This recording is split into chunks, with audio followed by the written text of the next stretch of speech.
Hey, Slater Crusaders, America's the greatest country in the world. Thanks for being here. Happy Thursday, best day of the week. Jesse Kelly tonight at 9 o'clock is going to cover the Joe Biden town hall snooze fest that was last night. And I'm grateful that he's covering it because I can't do it. But I will be watching him. I want to start here. Do you remember the plot to kidnap the governor of Michigan? Do you remember this plot? By far-right, alt-right extremists. But good thing the FBI caught him. Good thing. The plan was to infiltrate the governor's 3-bedroom vacation cottage in northern Michigan, use a stun gun on her, and drag her away. Kidnap the governor! Could you imagine what would that story be if the FBI didn't stop him? Wow, I hear this story and I think, maybe Joe Biden's right. Maybe the greatest threat to America's homeland is indeed white supremacist, alt-right extremist groups. I mean, look at the lengths that these militia groups will go to hurt Democrats who are just trying to help people. That's all Whitmer was doing. She was just with her stay-at-home orders and mask mandates. She was just trying to help the people.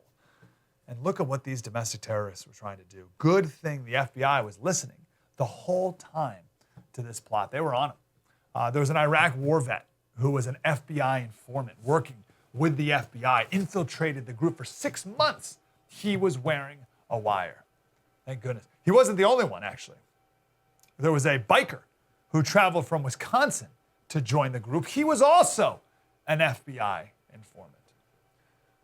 Also, the man who advised them on what explosives to buy and where to put them and offered to buy the explosives, he was also an undercover FBI agent. So was the man who did the recon on the lake cottage. Hold on. How many informants were there? There were 6 people arrested in this sinister plot to kidnap the governor. 6 people were arrested. There were 12 FBI informants. There were twice as many informants as people arrested. This is from, of all places, kudos to them, BuzzFeed News. So this is a far left site that is talking about this. They said an examination of the case also reveals that some of those informants acting under the discretion of the FBI, under the direction of the FBI, played a far larger role than has previously been reported. Working in secret, they did more than just passively observe and report on the actions of the suspects. Instead, they had a hand in nearly every aspect of the alleged plot, starting with its inception. Check this sentence out. The extent of their involvement, the FBI's involvement, raises questions as to whether there would have even been a conspiracy without them.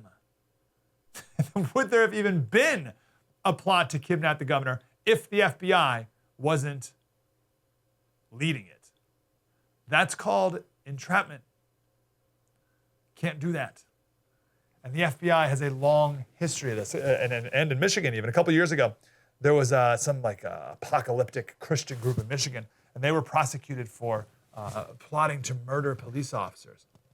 And when it went to court, a judge acquitted them all because it became clear that the FBI instigated the entire plot themselves. Now, why does this matter? Other than this is a potential red pill moment for a lot of people. In many ways, it was for me. I thought I've taken enough red pills. Here's another one. The left has used this Michigan kidnapping plot, right? Which, by the way, as soon as I say that sentence, everyone, you including, makes a movie in their head, right? Plot to kidnap the governor. Boom, you're making a movie in your head as to what that looks like, right? You're imagining the men, you know what they look like, you know how many they're wearing, whatever they're wearing, right? So when I say plot to kidnap the governor, what are you thinking? Was it 100 men, all like grizzled former Iraq and Afghan vets, all in camo, military equipment? Is it like a Navy SEAL recruitment ad ready to take down the governor? Is it like a Nick Cage movie? Is that what's in your head when I say there's a plot to kidnap the governor? Is it a Nick Cage movie in your head? Or was it 12 FBI informants and at one dude who was there for the free pizza. It was somewhere in between. But the reason it's important is because the left has used this event and drew a straight line from plot to kidnap the governor to January 6th Capitol riot. Straight line, both of these used to justify a crackdown on domestic extremism, which, by the way, is you, if you haven't learned that by now. That's you. You're the domestic extremist. You're the domestic terrorist. So if they want to make that connection between plot to kidnap the governor and January 6th riot, great. I'll make it too. How many FBI informants were at the Capitol riots? That's a question I've never contemplated before. Never even crossed my mind. But that line has been drawn. The line from plot to kidnap the governor to January 6th, the left has drawn it. So great. I got questions now. We know how many informants were involved with the governor's plot to kidnap the governor. How many FBI informants were involved in the Capitol riots? If you asked me 2 days ago, I would have said 0. I would have said there were 0 FBI informants. I would have said there were 0 FBI informants in the plot to kidnap the governor. I would have said there were 0 FBI informants in the Capitol Hill riot. But now that we know that there were 12 in the plot to kidnap the governor, how many FBI informants were in the Capitol riot? Will we ever know? Let me quote Glenn Greenwald. He said, "What would be shocking and strange is not if the FBI had embedded informants and other infiltrators in the group of January 6th. What would be shocking and strange, bizarre and inexplicable, is if the FBI did not have those groups under tight control. And yet the suggestion that FBI informants may have played a role in the planning of January 6th is instantly depicted as something akin to a 9/11 truther." This has been a concern for a while, FBI entrapment. This is Mother Jones on the far left, 2011. They wrote an article about the FBI's role in finding Muslims, like disgruntled or disillusioned Muslims, and entrapping them in terrorist charges, and then patting themselves on the back for stopping a terrorist plot that they hatched. Here's Mother Jones. The FBI has built a massive network of spies to prevent another domestic attack, but are they busting terrorist plots or leading them? Here's The Guardian. Fake terror plots, paid informants, the tactics of FBI entrapment questioned. But not January 6th. Let me quote, this is Glenn Greenwald again. Far from being some warped conspiracy theory that the FBI purposely targets vulnerable people and infiltrates groups in order to create attacks and direct targets to engage them is indisputably true, well established, and a commonly reported fact in mainstream liberal media. But not January 6th. No. How dare you? No. January 6th, FBI had nothing. No informants there, nothing, no instigating, no, never. That was you who did that. You. And all you white Trump supporters, you did the January 6th riot, not us. The chair of the Oversight Committee, Democrat Oversight Committee in Congress, she's a progressive congresswoman from Manhattan. She tweeted this out the other day that the committee has obtained documents showing that Parler sent the FBI evidence of planned violence, as you see there, over 50 times, including specific threats of violence being planned at the Capitol, okay? You with me? So Parler sent to the FBI 50 threats. Hey guys, here's the thing on our website, you should know about this. Over 50 times. So we know the FBI had advanced knowledge of what was happening on January 6th. We know. So now we have 3 options as to what happened. First, they missed it. We just had an intelligence failure, failed to connect the dots, right? The reports came in or the tips came in from Parler, thrown in a folder, no one ever looked at it. Okay, maybe. Second option, the FBI and law enforcement, et cetera, they let the riot happen because they just didn't think it would be serious enough and whatever.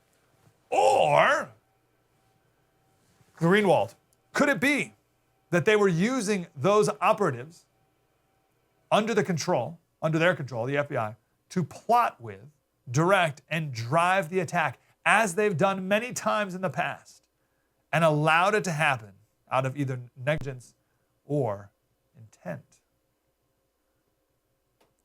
I would even ask a step further.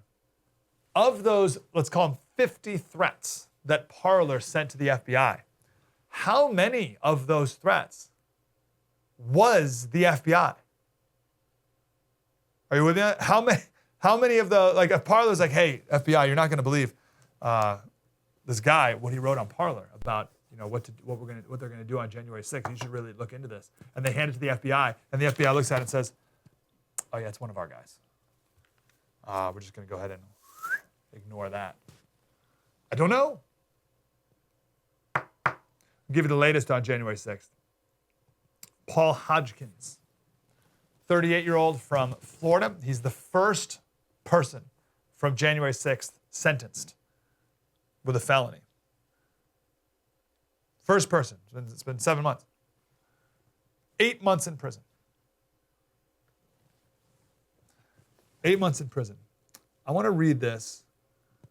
This is from the Justice Department. Okay, so I want to read it because this is not like my interpretation. I'm not like backing off on any of I'm going to quote from justice.gov. This is the Justice Department's official press release. I'm not downplaying it. That's what I'm trying to say. I'm not interpreting it and downplaying it any for you and leaving out or cherry picking anything to make it look like less of a thing. You ready? According to court documents, Paul Hodgkins entered the Capitol building at 2:50 p.m. on January 6th, entered the Senate chamber, walked among the desks, then removed eye goggles. He took a selfie-style photograph, then walked down the Senate well, where a few feet away, several individuals were shouting, praying, and cheering using a bullhorn. Hodgkins walked towards the individuals and remained standing with them while they continued commanding the attention of others. At approximately 3:15, Hodgkins exited the Senate chambers and the U.S. Capitol building.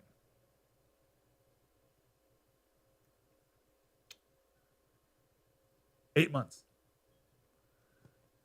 He walked around, he walked in, walked around for about 25 minutes, took a selfie, and then left. That's the Justice Department's characterization of what happened. Got him! As Michael Tracy said, has there ever been a more devastating act of terrorism on United States soil? The U.S. attorney who prosecuted the case said that this person injured democracy and caused emotional pain to people in Congress. He injured democracy, injured it, and all the pain. Some that will last a lifetime, the U.S. attorney said. Give me a break. So, I don't know.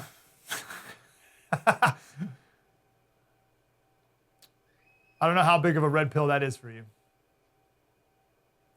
It doesn't help my trust with these institutions. Are there any institutions in our government or in our culture that we can trust anymore? Us, hopefully. That's why we're here. A lot of people working really hard to bring you the truth and to use our First Amendment, which is certainly under attack. Like we've never seen it under attack like this week. We're going to talk about it coming up in just a little bit, actually. Some of the latest from the White House, shutting down social media, and now they've changed it. It's not just shutting down social media or people spreading misinformation. They explicitly now say conservative media outlets, okay? That's us. Please download the app on your smartphone. It's free. Search for this First TV. See it right there, pops up, it's free. Everybody's on demand whenever you want to get the truth. I got a horrific story coming up next, and I will never listen to the argument, oh, just trust the experts. Oh, all the experts agree. Wait until you hear this one. True story, Mike Slater, it's coming up. Spread the word.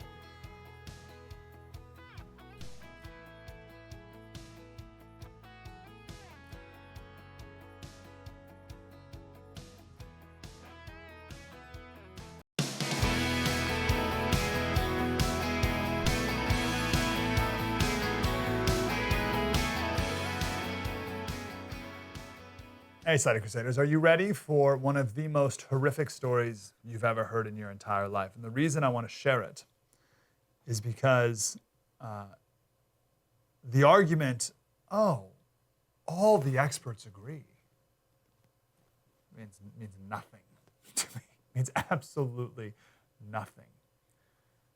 How many stories have we shared over the years where the experts are just wrong? I got another one for you. And this one is horrible. This is a news story out of The New Yorker, which is a left-wing magazine. I cite the source up front. This is from The New Yorker. Here's the story. There's a professor in Germany. His name's Kentler. Let's start from his childhood. He had a terrible dad who showed no affection. He was a World War I veteran. His child-rearing strategy was based on this really popular child psychologist of the time. This child psychologist was popular in the mid-1800s. And his book went through 40 different editions. Right? So this was the popular child-rearing method in Germany in the early 1900s. Create a stronger race of men, ridding them of cowardice, laziness, and unwanted displays of vulnerability and desire. Suppress everything in the child. Emotions must be suffocated in their seed right away, for example. So that was his dad's child-rearing strategy. He had this contraption that he would put his son in, and you literally like buckled into it and had this iron bar on the back and an iron bar in your chest, and it would force the kid, would lock him in to sit up straight at the table. Okay, just an abusive dad. When this guy was 10 years old, the Nazis started attacking Jewish businesses and Jewish families. It was Kristallnacht, the night of broken glass. It was 1938, and this guy was 10 years old. And there was a Jewish family who lived in the apartment below them, and the Jewish family walked upstairs, knocked on the door in a total panic, begging for help. His dad, and he watched this whole thing, his dad opened up the door, saw this family in need, and shut the door on their face. And at the time, just so you can visualize this, his dad was wearing this nightshirt. It's like old ratty nightshirt, and it came like into the middle of his thighs. And as this man remembered of that day, it revealed his soft, naked legs. And he said, my whole father suddenly seemed laughable to me. At that moment, he lost all respect for his dad. That is a vivid and traumatic moment for a child. So this man had trauma in his childhood. The dad then went to go serve in World War II, came back a completely broken man, and that was his relationship with his dad. Okay? So, first thing, we have a boy who grew up in an abusive home with no fatherly affection and love. Extremely important. Second point, in Germany after the war, there was this cultural belief that to make up for all the bad things we did, and there's still tons of guilt in German culture today, but this was right after the war, there was this idea that we really screwed up. We need to be morally pure. And part of that were all sexual things were very strongly socially regimented. Right? And part of that, no homosexual encounters were allowed for sure. Well, this guy had homosexual desires, but he couldn't act on it. So he went to college, studied psychology, became a Marxist, and he wrote books on raising children and how to raise children related to their sexual identities. Right? He said, parents should teach their children that they should never be ashamed of their desires, like he was. Once the first feelings of shame exist, they multiply easily and expand into all the other areas of life. It is so clear that this guy had a traumatic childhood, which caused a lot of issues, and he tried to normalize them for others in order to relieve himself of his own shame and guilt. Let me say it again. This happens all the time. This is one of the root causes of all the wokeness that's going on around us. It's childhood trauma, poorly worked through, or just completely stuffed. So this guy clearly had a ton of trauma in his childhood, which caused a lot of issues, which he then tried to normalize in others in order to relieve himself of the shame and guilt that he felt. One of his theories was that sexual liberation is the best way to, in his words, prevent another Auschwitz. So his theory was that in Germany we had this repressed sexuality, which led to Nazism, which led to the Holocaust. So he says, okay, we don't want another Holocaust, so let's get to the root of it. Well, we got to liberate sexuality in Germany. That's how to prevent another Holocaust. We got to liberate sexuality. So they went crazy. Late 60s, sexual revolution. These educators, these professors, these experts. Are you ready for the first horrific thing? In 30 German cities and towns, they created daycare centers where children were told to be naked and explore one another's bodies. Think of their screwed up logic. If repressed sexual identity led to the Holocaust, then we need to train kids very early on to be very comfortable with sexuality. This is the same thing going on today. What do you think drag queen stories are? Drag queen story hour. What do you think that is? What do you think all this normalization of trans and gay and queer and Blue's Clues and Nick Jr., what do you think all that is? It's the same perverted thinking of this guy. This is from the New Yorker. Germany's newly established Green Party, which brought together anti-war protesters, environmental activists, and veterans of the student movement, tried to address the, quote, oppression of children's sexuality. Members of the party advocated abolishing the age of consent for sex between children and adults. That was a major political party. Now, here's the real horrific part. That's just part one. Part two. This professor, with the approval and sanction and encouragement and funding of the Berlin Senate, which is like their city council, right? This is state sanctioned, government approved, found a group of pedophiles in a social experiment and set up foster homes in the homes of these pedophiles. Are you with me? They went out, found a bunch of pedophiles, said, hey, you're now going to be a foster parent, and we are going to bring you children, and we'll see what happens. And no one dared question this. Remember this story. No one dared question it. And why? Because to go against this new, progressive, and exciting field of research, if you were against it, then that meant you were in favor of the old stuff. Well, what was the old stuff? Literally, Nazism. So if you were against this new thinking, you were a Nazi. Sound familiar? Now, we don't even know the full extent of this, but there were foster men, single men, not even couples, right? Single men, pedophiles, foster kids were sent to these homes to be molested by these monsters in an experiment to see how these kids would turn out. The New Yorker article, it's on our website, mikeslater.locals.com. It goes through all the childhoods of abuse. Horrific, some of the worst things you can ever imagine or read. One of the kids is so bizarre. He had a single mom who worked a lot. He was 5 years old. He got hit by a car. So the state took him away. They said, oh, your mom can't take care of you. So they took him away and they gave him to a pedophile. And the mom had no idea that that he was a pedophile, right? She fought to get the kid back. And the kid had no idea that mom was fighting to get him back. He thought that mom abandoned him and this man was saving my life. How sick. So this guy, the Kentler, the guy who was leading all this, he would write these reports about how swell things were going. Oh, just as I suspected. Things are wonderful. Everyone loves it. The kids love it. It's just fantastic. It's working out so good for the kids. It's sexually liberating. There's no need to worry, he said. No need to worry that children would be harmed by sexual contact with caretakers, as long as the interaction was not forced. In fact, the consequences can be very positive, especially when the sexual relationship can be characterized as mutual love. This guy himself, Kentler, he had a 26-year-old foster son himself, who he had, in his words, a fulfilling love story with for 13 years. He was 26, so it started when he was 13. He wrote that note to a letter about his relationship with his foster son, his sexual, intimate, romantic relationship with his, like they were like a couple, and he was a foster son. Wrote a letter about this to a friend of his, talking about how great it was, and 3 years later, that guy committed suicide. We could go on, okay? I'm gonna forward you to the website if you want to read more about it, mikeslater.locals.com. Why is this relevant? This is crazy relevant to what's going on right now. First of all, it's very recent. This went up until the 2000s. Right? Started in the 60s.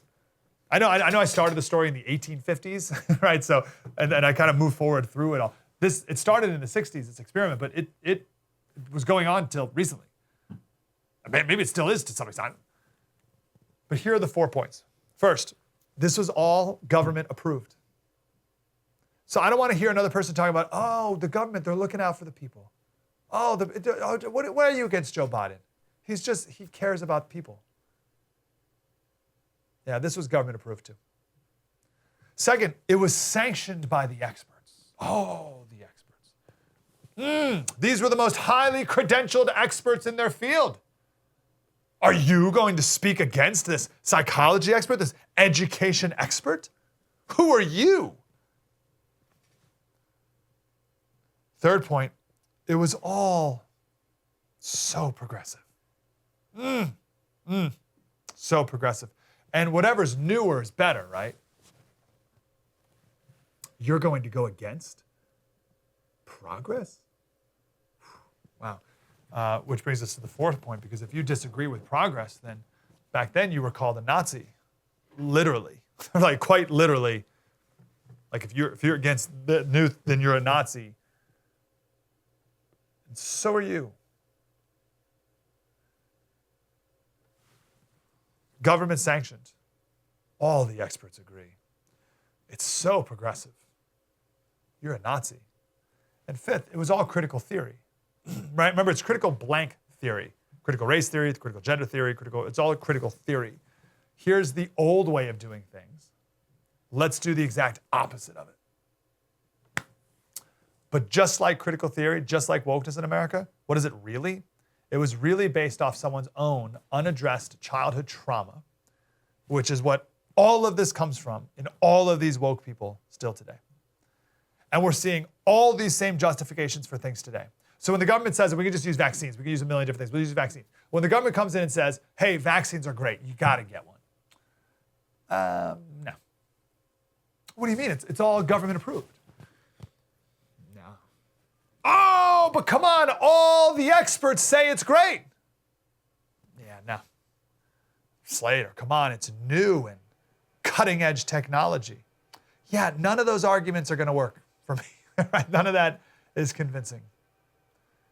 I know too much history, and I learn from it. Coming up next, we're talking about Donald Trump's lawsuit against the big tech companies. Also, again, MikeSlater.locals.com for that full story in the New Yorker. True story, Mike Slater. Spread the word.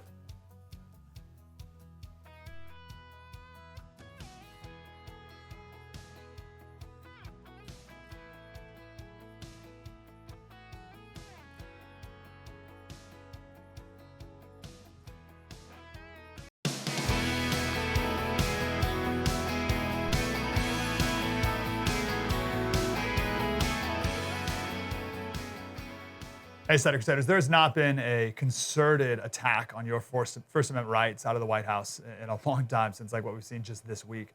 First, it started out going against disinformation. Then that slightly and subtly changed to misinformation. And if you think it's going to stop at the social media level, you're kidding yourself. Here is a White House spokesperson just yesterday.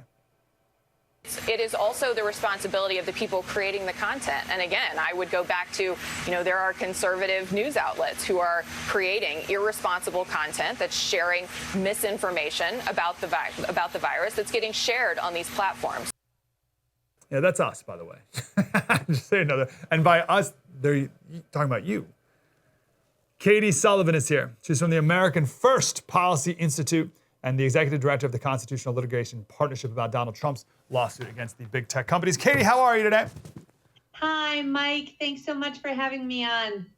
Great to talk to you. So I got to be honest, I have not followed much of Donald Trump's lawsuit yet, so I'm grateful you're here. I know the big headline, but what specifically is he suing for? Excellent. So it's not just him.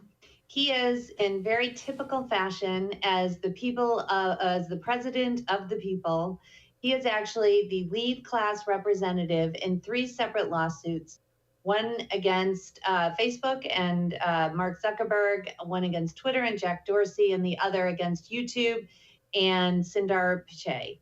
And he is leading a class of people who have been censored by big tech. So first, while it's his lawsuit in some respects, it is also representative of the kind of president that he is. He is the person who leads and cares for the people. So we have lots and lots of interested people, lots of censored Americans, other class reps that have already been named, more are coming. And so that, I think, is the most important thing to know about the lawsuit, is that it is for everyday Americans who are experiencing this horrific trampling of their First Amendment rights. What is the legal argument that he is making? Because we know, we can say First Amendment rights, right? But what down nitty gritty, what is he going to argue? Yeah.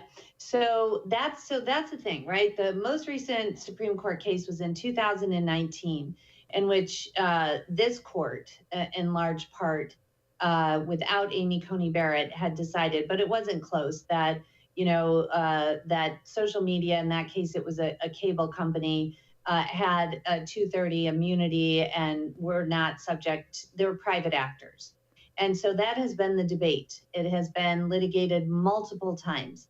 So I submit to you, Mike, and I go back to what you started by saying, which is that the behavior of social media and the collusion with the Democrats in government have been unbelievable. And it is our allegation that, in essence, the entire social media has changed in terms of what they've done by labeling misinformation. They've gone so far beyond the protections that they were given in Section 230, that Section 230 as applied is now unconstitutional. And social media has become puppets of the government. They really are a government actor at this point. If they're a government actor, then they have to abide by the First Amendment. Interesting. Give us the history of Section 230, and give us a quick definition, then the history of it. Why is it in there? Who put it in there? Oh, I love the history. I'm so glad you asked that. It's my favorite question. And very few people ask, especially a lawyer, because it's boring. But it started with actually The Wolf of Wall Street. And that's why I love it. It really has a human story behind it. So Stratford Oakmont, if anybody watched the movie or read the books by Jordan Belfort, sued Prodigy. Prodigy was like a financial institute website. And somebody had written on there that, Stratford Oakmont was, completely corrupt and, whatever, you shouldn't be using them at all. And so what Stratford Oakmont did, the Wolf of Wall Street, was go ahead and sue Prodigy, the owner of the web page. This was in state court in Nassau County, Long Island in New York.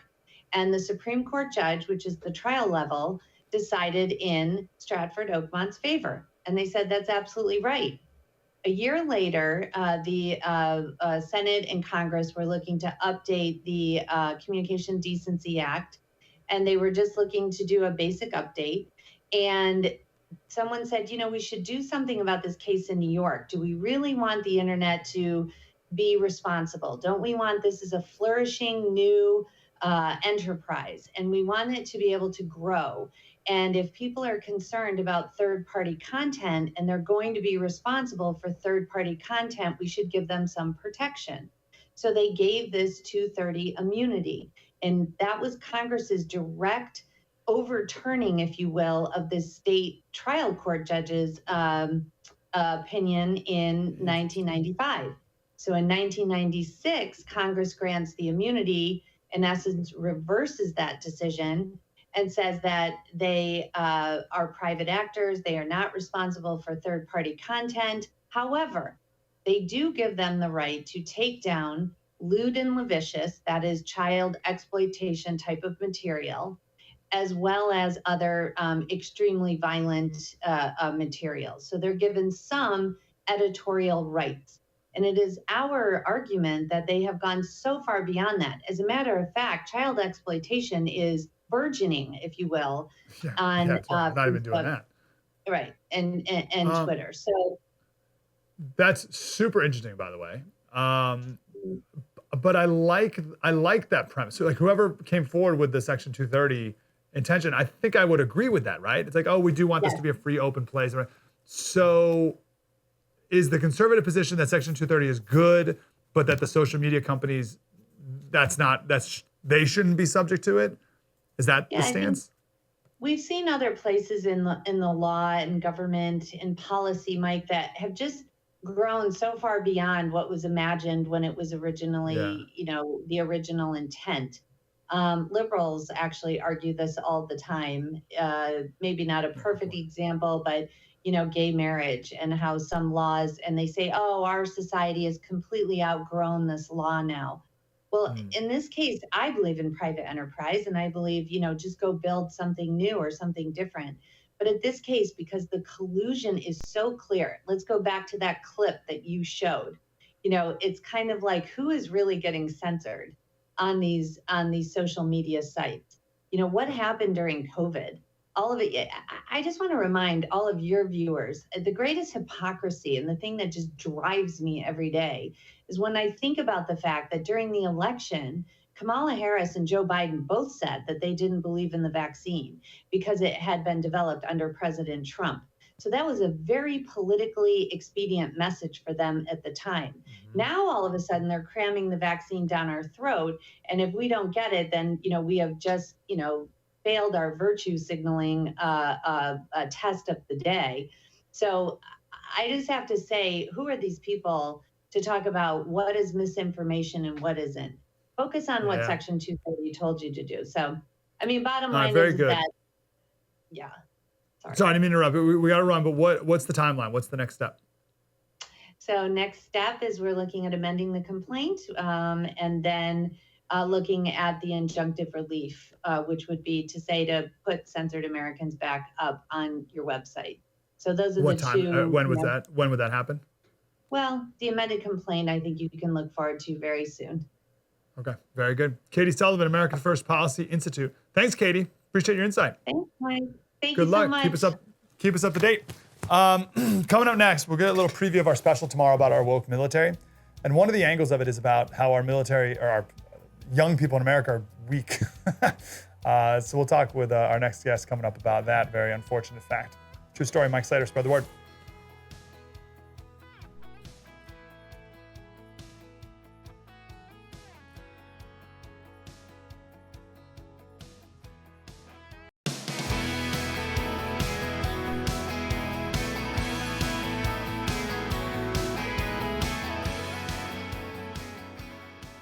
Hey, Slater Crusader. So Biden sent out this whole thing about opening schools again and resources for teachers to use, including this group right here. The Abolitionist Teaching Network seeks to end systems of injustice in our schools, spirit murdering practices, and institutions not teaching to the genius of Black and brown children. We cannot reform when the brokenness is in the foundation. Education cannot save us. We must save education. I see ourselves as an organization that is looking to support teachers in doing right by their students and ending suffering, marginalization, and isolation, and fighting against white supremacy in their classrooms. I want to support teachers, school leaders, and members of the school community fight for justice in their schools by writing fresh and innovative curriculum and instruction that not only builds and advances our students' academic success, but also their identity development. Spirit murdering our children. One angle that is not often talked about when it comes to this critical race theory stuff is the national security implications of it all. Throw on top of that the fact that there's a study done in 2017, I'm sure it's worse now, that 71% of eligible recruits for the military, 17 to 24, 71% are ineligible. Too dumb, too fat, too slow, too lazy, too incarcerated, too drunk, too high. Can't even join. That's 24 million out of 34 million can't even join the military. This is a massive problem. That's China's favorite fun fact, by the way. Nan Hayworth is here. She's the first female doctor in Congress. Dr. Hayworth, how are you, ma'am?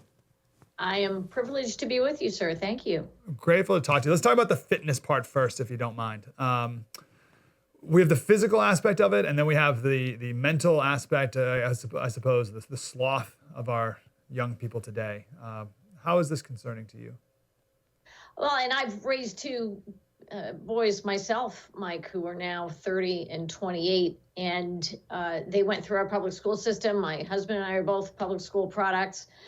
I think we face a whole panoply of issues that fundamentally relate intimately to our, interestingly enough, and paradoxically perhaps, our prosperity as a nation. We have been able, for the past century, to indulge dependence on government. And it really started in earnest with the programs of and I would say the ill-starred programs of the Roosevelt administration during the Great Depression, which actually prolonged the Depression.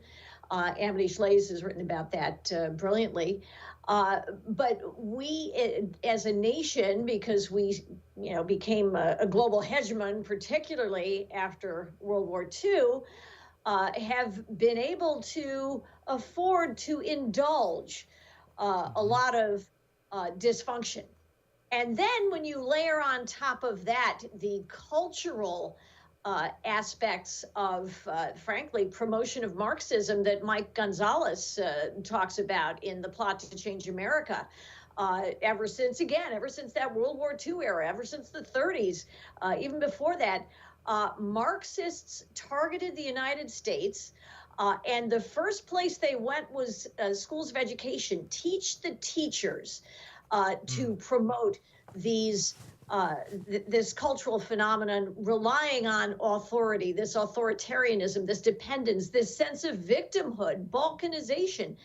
And all of these phenomena together have resulted in a culture in which Americans have become far less capable. They are less resilient. And, this unfortunately lends itself to all of the unreadiness that you just described. Yeah, you're so right. So let's go back to the study. There's 34 million eligible Americans, 34 million young people, 17 to 24 years old.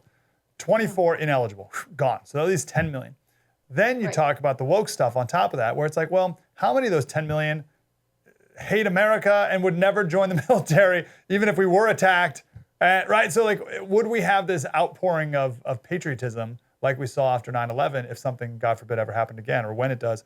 I don't think so, and that's a problem. Man, I wish we had more time. We only got like 2 minutes. Can we go back? I want to get your doctor hat on for a second. We're going to talk tomorrow about this, the fact that so many recruits who do go through boot camp, they're breaking their bones. They have brittle bones, stress fractures, just from carrying rucksacks. So they had to come up with this calcium bar in order to give kids proper nutrients. What have you seen in your practicing that has, you think, caused weak, literally physically weak people? Yeah, I mean, look, a lot of it has to do with lack of activity. Frankly, Mike, when I was a kid, we were outdoors all day. We were riding, we were climbing, we were running, we were doing things. That has been replaced by passive activities, unfortunately, in all too many kids. And there has been this culture of excessive protectiveness. There's an appropriate level of protectiveness, but then there's this extreme risk aversion, which frankly we're seeing. COVID has brought out all of this paranoia. Now we're making kids wear masks all day long in school. This is insanity. Kids need to move. They need to climb. They need to be out there mixing it up, not fearing that they might fall and scrape themselves. The Blessing of a Skinned Knee, great book by Wendy Mogul, talks about this. And that probably has a lot to do with the fragility of their bones. I'm looking up that book, The Blessings of a Skinned Knee. I like the sound of it. Yeah. Wonderful. Yeah, you have to Nan. You have to be resilient. Yeah, and we're not. Oh, well, maybe we can be if we identify this problem, hopefully. Nan Hayworth, wonderful to talk to you. Thank you, ma'am. Always my privilege. Thank you, Mike. Thank you. And that is tomorrow's special. We're going to talk to 2 generals and also a Marine about this problem right here. We're going to talk about the military readiness from our physical capability and then also our technical capability, particularly hypersonics, which we are, I hate to say, woefully behind. We'll identify these problems, talk about how to solve them. Tomorrow's special, true story. Mike Slater, spread the word.